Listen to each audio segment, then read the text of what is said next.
Whoever said that Black people have never had to deal with racial discrimination in Canada? I was fighting for my civil rights in Canada 9 years before Rosa Parks refused to give up her seat on a bus in Alabama. In 1946, November 8th, I refused to give up my seat in Roseland Theatre in New Glasgow. Oh yes, the theatre manager had the audacity to walk up to me to say I did not have a ticket to sit on the main floor. He wanted me to sit up in the balcony that had been designated for Blacks. I refused. This was one too many incidents in my life where I had to deal with discrimination. I saw red that day. My memories went back to that young woman fresh out of high school who was eager to study as a beautician. But I was denied entry to every beautician school in Halifax because of the color of my skin. I had to leave my hometown and go to Montreal to a school that would accept Black women. Once I was trained in Montreal and New York, I returned to Halifax. I set up both Vi's Hair Salon and the Desmond School of Beauty Culture, a school training young women in hairdressing and beauty culture so that they would not have to deal with the discrimination I experienced with the whites-only beautician schools. I also created my own beauty product line for Black skin. I was a successful Black businesswoman in Halifax. My clients included the opera singer Portia White and the first Black nurse, Gwen Jenkins.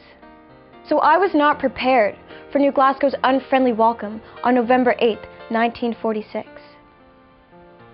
It was one of those days where everything went wrong. My car broke down while heading to Sydney Cape Breton. I was forced to stop in the town of New Glasgow for repairs. I had to stay in that town overnight because the parts that were needed for my car were not available until the next day. With so much time to spare, I decided to go to the local movie theater for the picture show. And in the end, I was kicked, insulted, grabbed, and thrown in jail because I wanted to sit on the ground floor and refused to sit in the balcony. I was found guilty of not paying the 1 cent in taxes. The difference in taxes on the balcony ticket that they sold me from the one that I had asked for the ground floor. This was their trumped-up charge that they used to cover their racist practices at the theater. I wanted to leave New Glasgow as soon as possible, so I paid the fine. Meanwhile, I decided to appeal my conviction to the Supreme Court of Nova Scotia, and I hired a lawyer to do so. I knew I should fight because I was not a criminal like the New Glasgow court declared. I was standing up for my rights. I lost my case on a technicality.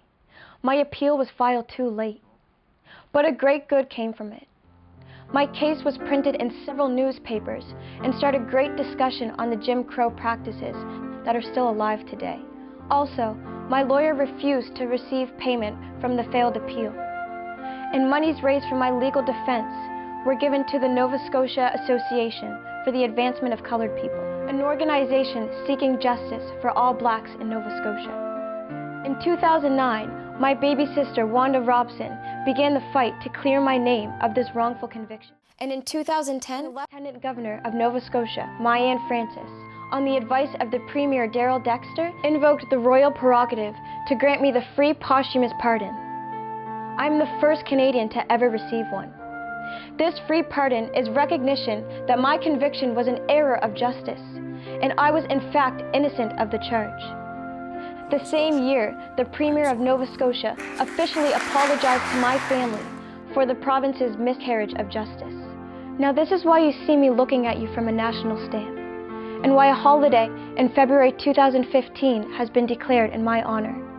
Why an exhibit on my life now sits in the brand new Canadian Museum of Human Rights in Winnipeg. So the next time you think of Rosa Parks refusing to give up her seat on a bus in Alabama that started the civil rights movement in the US, think that 9 years before, the same thing was happening to me here in Canada. My free pardon must be remembered in recognizing the injustices done to me, also recognizing the injustices done to Black people all across Canada.